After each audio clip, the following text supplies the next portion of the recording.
Chapter 15. Dr. Seward's diary continued. For a while sheer anger mastered me. It was as if he had during her life struck Lucy on the face. I smote the table hard and rose up as I said to him, "Dr. Van Helsing, are you mad?" He raised his head and looked at me, and somehow the tenderness of his face calmed me at once. "Would I were," he said. "Madness were easy to bear compared with truth like this." "Oh, my friend, why, think you, did I go so far round? Why take so long to tell you so simple a thing? Was it because I hate you and have hated you all my life? Was it because I wished to give you pain? Was it that I wanted, now so late, revenge for that time when you saved my life, and from a fearful death? Ah, no. Forgive me," said I. He went on. "My friend, it was because I wished to be gentle in the breaking to you, for I know you have loved that so sweet lady. But even yet I do not expect you to believe. It is so hard to accept at once any abstract truth, that we may doubt such to be possible when we have always believed the no of it. It is more hard still to accept so sad a concrete truth, and of such a one as Miss Lucy. Tonight I go to prove it. Dare you come with me?" This staggered me. A man does not like to prove such a truth, Byron accepted from the category, jealousy, and prove the very truth he most abhorred. He saw my hesitation, and spoke. "The logic is simple, no madman's logic this time, jumping from tussock to tussock in a misty bog. If it be not true, then proof will be relief, at worst it will not harm. If it be true, there is the dread, yet very dread should help my cause, for in it is some need of belief. Come, I tell you what I propose, first, that we go off now and see that child in the hospital. Dr. Vincent, of the North Hospital, where the papers say the child is friend of mine, and I think of yours since you were in class at Amsterdam. He will let to scientists see his case, if he will not let to friends. We shall tell him nothing, but only that we wish to learn. And then. He took a key from his pocket and held it up. And then we spend the night, you and I, in the churchyard where Lucy lies. This is the key that locked the tomb. I had it from the coffinman to give to Arthur. My heart sunk within me, for I felt that there was some fearful ordeal before us. I could do nothing, however, so I plucked up what heart I could and said that we had better hasten, as the afternoon was passing. We found the child awake. It had had a sleep and taken some food, and altogether was going on well. Dr. Vincent took the bandage from its throat, and showed us the punctures. There was no mistaking the similarity to those which had been on Lucy's throat. They were smaller, and the edges looked fresher, that was all. We asked Vincent to what he attributed them, and he replied that it must have been a bite of some animal, perhaps a rat. But, for his own part, he was inclined to think that it was one of the bats which are so numerous on the northern heights of London. Out of so many harmless ones, he said, there may be some wild specimen from the south of a more malignant species. Some sailor may have brought one home, and it managed to escape, or even from the zoological gardens a young one may have got loose, or one be bred there from a vampire. These things do occur, you know. Only 10 days ago a wolf got out, and was, I believe, traced up in this direction. For a week after, the children were playing nothing but Red Riding Hood on the heath and in every alley in the place until this Bloofer lady scare came along, since when it has been quite a gala time with them. Even this poor little mite, when he woke up today, asked the nurse if he might go away. When she asked him why he wanted to go, he said he wanted to play with the Bloofer lady. I hope, said Van Helsing, that when you are sending the child home you will caution its parents to keep strict watch over it. these fancies to stray are most dangerous, and if the child were to remain out another night, it would probably be fatal. But in any case, I suppose you will not let it away for some days. Certainly not, not for a week at least, longer if the wound is not healed. Our visit to the hospital took more time than we had reckoned on, and the sun had dipped before we came out. When Van Helsing saw how dark it was, he said, "There is no hurry. It is more late than I thought. Come, let us seek somewhere that we may eat, and then we shall go on our way." We dined at Jack Straw's Castle, along with a little crowd of bicyclists and others who were genially noisy. About 10 o'clock we started from the inn. It was then very dark, and the scattered lamps made the darkness greater when we were once outside their individual radius. The professor had evidently noted the road we were to go, for he went on unhesitatingly, but, as for me, I was in quite a mix-up as to locality. As we went further, we met fewer and fewer people, till at last we were somewhat surprised when we met even the patrol of horse police going their usual suburban round. At last we reached the wall of the churchyard, which we climbed over. With some little difficulty, for it was very dark, and the whole place seemed so strange to us, we found the Westenra tomb. The professor took the key, opened the creaky door, and standing back, politely, but quite unconsciously, motioned me to precede him. There was a delicious irony in the offer, in the courtliness of giving preference on such a ghastly occasion. My companion followed me quickly, and cautiously drew the door to, after carefully ascertaining that the lock was a falling, and not a spring, one.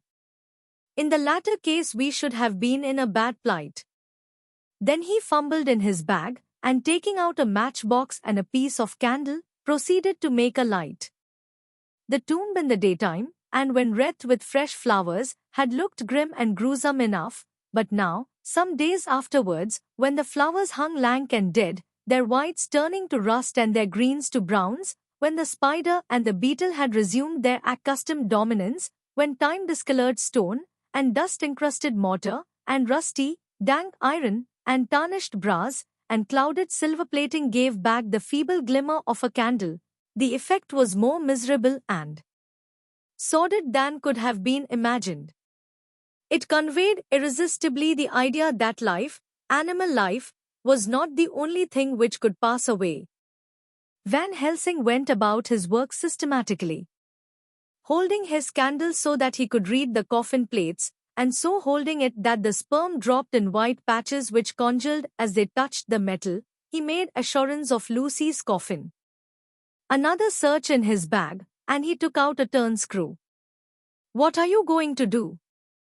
I asked. "To open the coffin. You shall yet be convinced." Straightway he began taking out the screws, and finally lifted off the lid, showing the casing of lead beneath. The sight was almost too much for me. It seemed to be as much an affront to the dead as it would have been to have stripped off her clothing in her sleep whilst living. I actually took hold of his hand to stop him.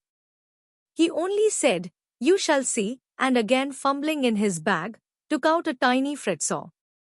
Striking the turnscrew through the lead with a swift downward stab, which made me wince, he made a small hole, which was, however, big enough to admit the point of the saw. I had expected a rush of gas from the weak old corpse. We doctors, who have had to study our dangers, have to become accustomed to such things, and I drew back towards the door. But the professor never stopped for a moment. He saw down a couple of feet along one side of the lead coffin, and then across, and down the other side. Taking the edge of the loose flange, he bent it back towards the foot of the coffin, and holding up the candle into the aperture, motioned to me to look. I drew near and looked. The coffin was empty. It was certainly a surprise to me, and gave me a considerable shock, but Van Helsing was unmoved. He was now more sure than ever of his ground, and so emboldened to proceed in his task. "Are you satisfied now?" "Friend John?" he asked. I felt all the dogged argumentativeness of my nature awake within me as I answered him. "I am satisfied that Lucy's body is not in that coffin, but that only proves one thing." "And what is that, friend John?" "That it is not there." "That is good logic," he said, "so far as it goes. But how can you, account for it not being there?"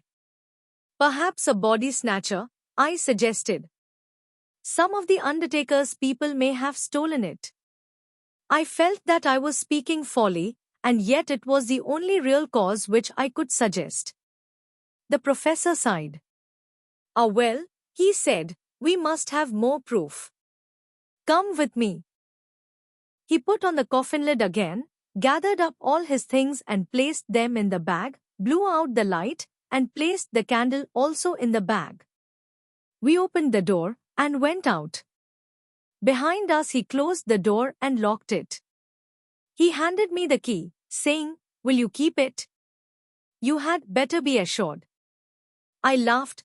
It was not a very cheerful laugh, I am bound to say, as I motioned him to keep it. "A key is nothing," I said, "there may be duplicates, and anyhow it is not difficult to pick a lock of that kind." He said nothing, but put the key in his pocket. Then he told me to watch at one side of the churchyard whilst he would watch at the other. I took up my place behind a yew tree, and I saw his dark figure move until the intervening headstones and trees hid it from my sight. It was a lonely vigil. Just after I had taken my place, I heard a distant clock strike 12, and in time came 1 and 2. I was chilled and unnerved, and angry with the professor for taking me on such an errand and with myself for coming. I was too cold and too sleepy to be keenly observant, and not sleepy enough to betray my trust, so altogether I had a dreary, miserable time. Suddenly, as I turned round, I thought I saw something like a white streak, moving between two dark yew trees at the side of the churchyard farthest from the tomb. At the same time a dark mass moved from the professor's side of the ground, and hurriedly went towards it. Then I too moved, but I had to go round headstones and railed off tombs, and I stumbled over graves. The sky was overcast, and somewhere far off an early cock crew. A little way off, beyond a line of scattered juniper trees, which marked the pathway to the church, a white, dim figure flitted in the direction of the tomb. The tomb itself was hidden by trees, and I could not see where the figure disappeared. I heard the rustle of actual movement where I had first seen the white figure, and coming over, found the professor holding in his arms a tiny child. When he saw me, he held it out to me, and said, "Are you satisfied now?" "No," I said, in a way that I felt was aggressive. "Do you not see the child?" "Yes, it is a child, but who brought it here?" "And is it wounded?" I asked. "We shall see," said the professor, and with one impulse we took our way out of the churchyard, he carrying the sleeping child.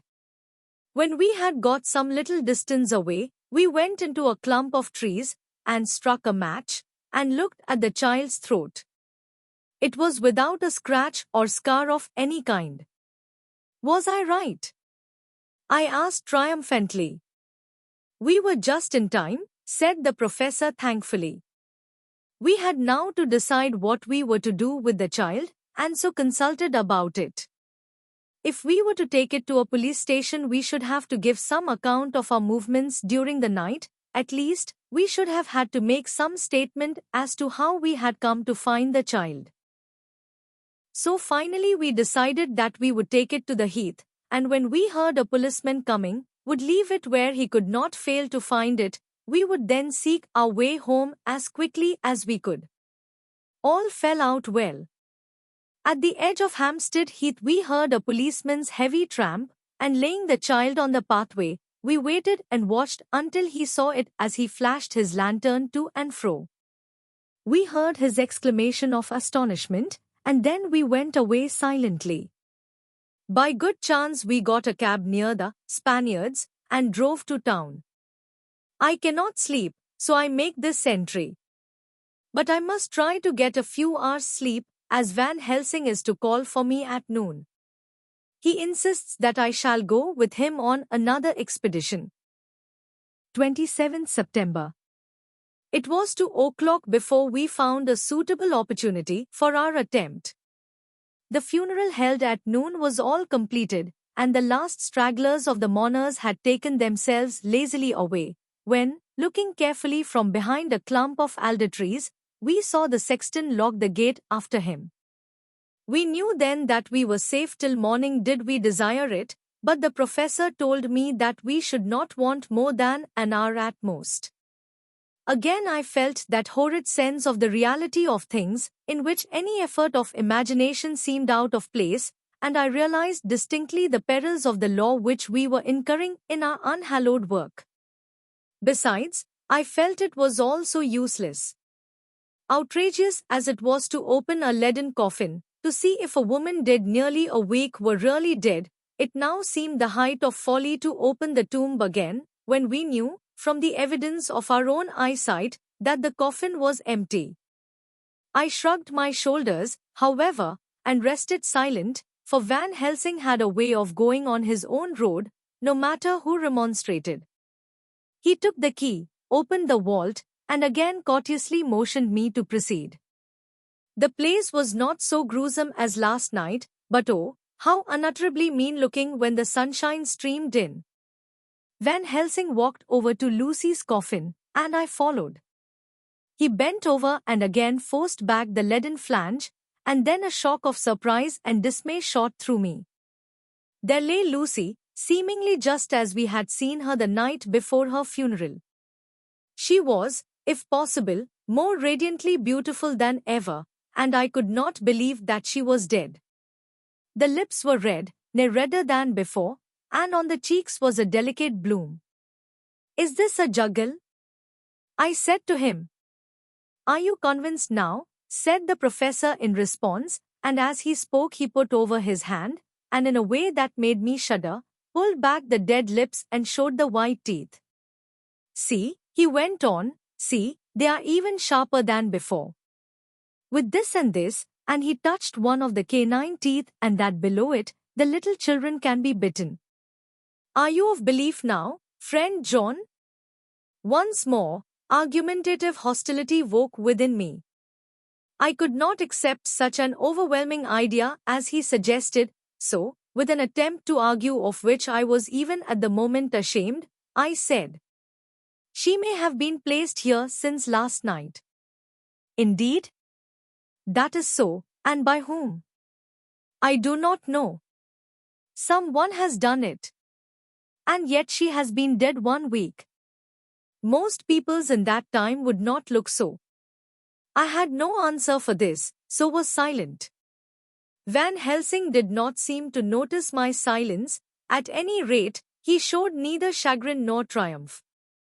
He was looking intently at the face of the dead woman, raising the eyelids and looking at the eyes, and once more opening the lips and examining the teeth. Then he turned to me and said, "Here, there is one thing which is different from all recorded. Here is some dual life that is not as the common. She was bitten by the vampire when she was in a trance, sleepwalking. Oh, you start, you do not know that, friend John, but you shall know it all later, and in trance could he best come to take more blood. In trance she died, and in trance she is undead, too. So it is that she differ from all other. Usually when the undead sleep at home," as he spoke he made a comprehensive sweep of his arm to designate what to a vampire was home, "their face show what they are, but this so sweet that was when she not undead she go back to the nothings of the common dead. There is no malign there, see, and so it make hard that I must kill her in her sleep." This turned my blood cold, and it began to dawn upon me that I was accepting Van Helsing's theories, but if she were really dead, what was there of terror in the idea of killing her? He looked up at me, and evidently saw the change in my face, for he said almost joyously, "Ah, you believe now." I answered, Do not press me too hard all at once. I am willing to accept. How will you do this bloody work? I shall cut off her head and fill her mouth with garlic, and I shall drive a stake through her body. It made me shudder to think of so mutilating the body of the woman whom I had loved. And yet the feeling was not so strong as I had expected. I was, in fact, beginning to shudder at the presence of this being, this undead, as Van Helsing called it, and to loathe it. Is it possible that love is all subjective, or all objective? I waited a considerable time for Van Helsing to begin, but he stood as if wrapped in thought. Presently he closed the catch of his bag with a snap, and said, I have been thinking, and have made up my mind as to what is best. If I did simply follow my inclining, I would do now, at this moment, what is to be done, but there are other things to follow, and things that are 1,000 times more difficult in that them we do not know. This is simple. She have yet no life taken, though that is of time, and to act now would be to take danger from her forever. But then we may have to warn Arthur, and how shall we tell him of this? If you, who saw the wounds on Lucy's throat, and saw the wounds so similar on the child's at the hospital, if you, who saw the coffin empty last night and full today with a woman who have not changed only to be more rose and more beautiful in a whole week after she died, if you know of this and know of the white figure last night that brought the child to the churchyard, and yet of your own senses you did not believe, how, then, can I expect Arthur, who know none of those things, to believe? He doubted me when I took him from her kiss when she was dying. I know he has forgiven me because in some mistaken idea I have done things that prevent him say goodbye as he ought, and he may think that in some more mistaken idea this woman was buried alive, and that in most mistake of all we have killed her. He will then argue back that it is we, mistaken ones, that have killed her by our ideas, and so he will be much unhappy always. Yet he never can be sure, and that is the worst of all. And he will sometimes think that she he loved was buried alive, and that will paint his dreams with horrors of what she must have suffered, and again, he will think that we may be right, and that his so beloved was, after all, an undead. No. I told him once, and since then I learn much. Now, since I know it is all true, 100,000 times more do I know that he must pass through the bitter waters to reach the sweet. He, poor fellow, must have one hour that will make the very face of heaven grow black to him, then we can act for good all round and send him peace. My mind is made up. Let us go. You return home for tonight to your asylum, and see that all be well. As for me, I shall spend the night here in this churchyard in my own way. Tomorrow night you will come to me to the Berkeley Hotel at 10 of the clock. I shall send for Arthur to come too, and also that so fine young man of America that gave his blood. Later we shall all have work to do. I come with you so far as Piccadilly and there dine, for I must be back here before the sun set. So we locked the tomb and came away, and got over the wall of the churchyard, which was not much of a task, and drove back to Piccadilly. Note left by Van Helsing in his portmanteau, Berkeley Hotel directed to John Seward, M.D. Not delivered. 27th September. Friend John, I write this in case anything should happen. I go alone to watch in that churchyard. It pleases me that the undead, Miss Lucy, shall not leave tonight, that so on the morrow night she may be more eager. Therefore I shall fix some things she like not, garlic and a crucifix, and so seal up the door of the tomb. She is young as undead, and will heed. Moreover, these are only to prevent her coming out, they may not prevail on her wanting to get in, for then the undead is desperate, and must find the line of least resistance, whatsoever it may be. I shall be at hand all the night from sunset till after the sunrise, and if there be aught that may be learned, I shall learn it. For Miss Lucy or from her, I have no fear, but that other to whom is there that she is undid, he have now the power to seek her tomb and find shelter. He is cunning, as I know from Mr. Jonathan and from the way that all along he have fooled us when he played with us for Miss Lucy's life, and we lost, and in many ways the undid us strong. He have always the strength in his hand of 20 men, even we four who gave us strength to Miss Lucy it also is all to him. Besides, he can summon his wolf and I know not what. So if it be that he come thither on this night he shall find me, but none other shall, until it be too late. But it may be that he will not attempt the place. There is no reason why he should. His hunting ground is more full of game than the churchyard where the undid women sleep, and the one old man watch. Therefore I write this in case. Take the papers that are with this, the diaries of Harka and the rest, and read them, and then find this great undid, and cut off his head and burn his heart or drive a stake through it, so that the world may rest from him. If it be so, farewell. Van Helsing. Dr. Seward's Diary. 28 September. It is wonderful what a good night's sleep will do for one. Yesterday I was almost willing to accept Van Helsing's monstrous ideas, but now they seem to start out lurid before me as outrages on common sense. I have no doubt that he believes it all. I wonder if his mind can have become in any way unhinged. Surely there must be some rational explanation of all these mysterious things. Is it possible that the professor can have done it himself? He is so abnormally clever that if he went off his head he would carry out his intent with regard to some fixed idea in a wonderful way. I am loath to think it, and indeed it would be almost as great a marvel as the other to find that Van Helsing was mad, but anyhow I shall watch him carefully. I may get some light on the mystery. 29 September, morning. Last night, at a little before 10 o'clock, Arthur and Quincy came into Van Helsing's room. He told us all that he wanted us to do, but especially addressing himself to Arthur, as if all our wills were centered in his. He began by saying that he hoped we would all come with him too, for, he said, there is a grave duty to be done there. You were doubtless surprised at my letter. This query was directly addressed to Lord Godalming. I was. It rather upset me for a bit. There has been so much trouble around my house of late that I could do without any more. I have been curious, too, as to what you mean. Quincy and I talked it over, but the more we talked, the more puzzled we got. Till now I can say for myself that I'm about up a tree as to any meaning about anything.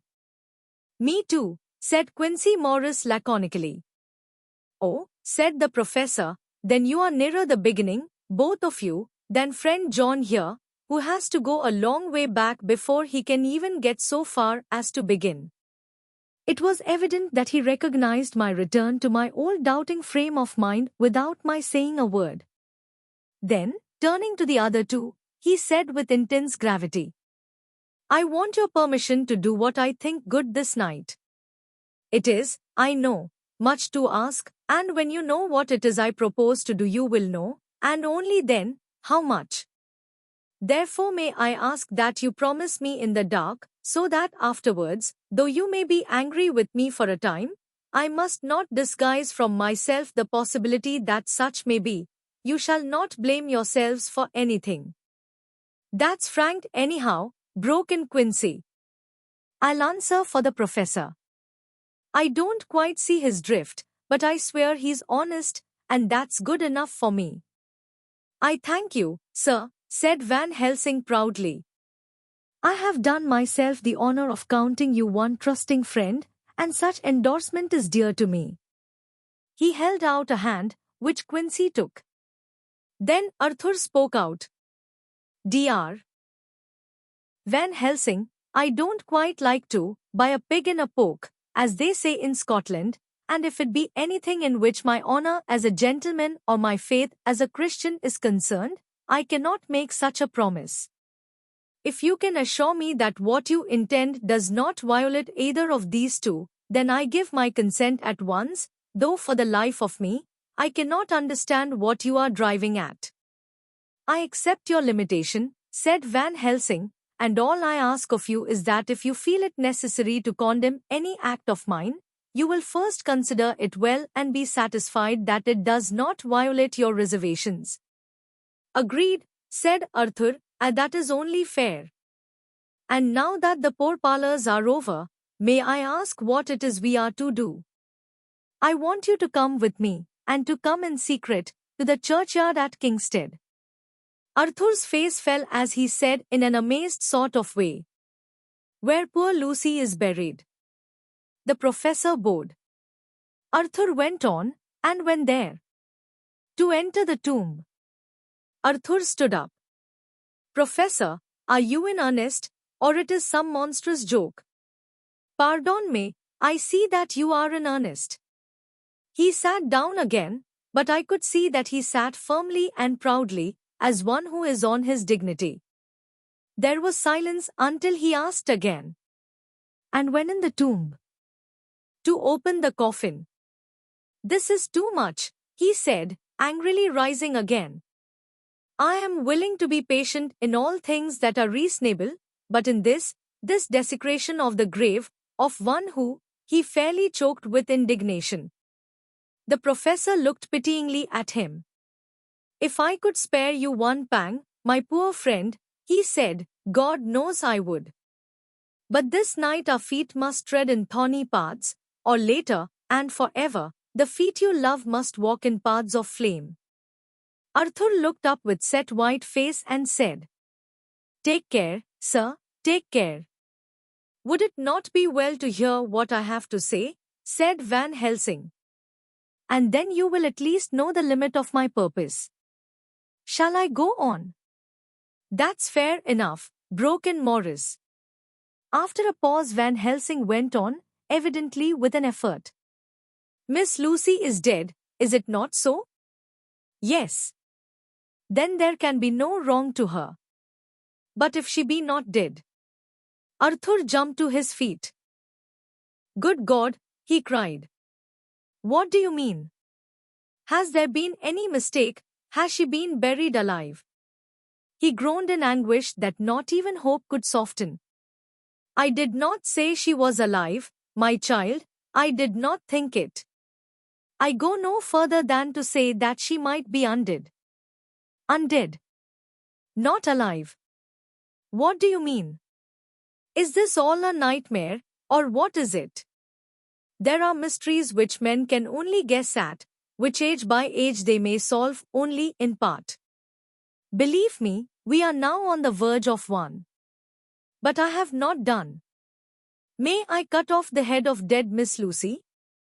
"Heavens and earth, no," cried Arthur in a storm of passion.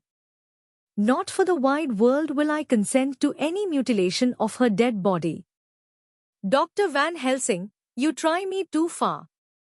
What have I done to you that you should torture me so? What did that poor, sweet girl do that you should want to cast such dishonor on her grave? Are you mad to speak such things, or am I mad to listen to them? Don't dare to think more of such a desecration. I shall not give my consent to anything you do. I have a duty to do in protecting her grave from outrage, and, by God, I shall do it." Van Helsing rose up from where he had all the time been seated, and said, gravely and sternly, "My Lord Godalming, I, too, have a duty to do, a duty to others, a duty to you, a duty to the dead, and, by God, I shall do it. All I ask you now is that you come with me, that you look and listen, and if when later I make the same request you do not be more eager for its fulfillment even than I am, then I shall do my duty, whatever it may seem to me. And then, to follow of your lordship's wishes I shall hold myself at your disposal to render an account to you, when and where you will." His voice broke a little, and he went on with a voice full of pity. "But, I beseech you, do not go forth in anger with me.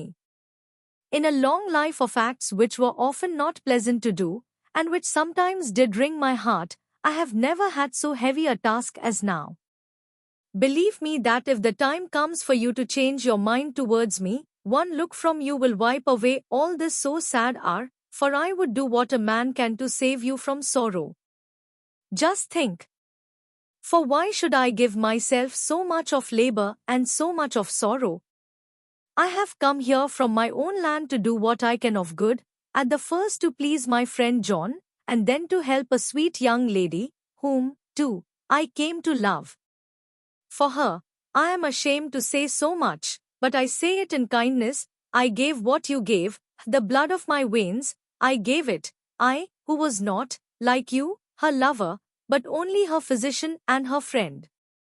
I gave to her my nights and days, before death, after death, and if my death can do her good even now, when she is the dead undid, she shall have it freely. He said this with a very grave, sweet pride, and Arthur was much affected by it. He took the old man's hand and said in a broken voice, "Oh, it is hard to think of it, and I cannot understand. But at least I shall go with you and wait.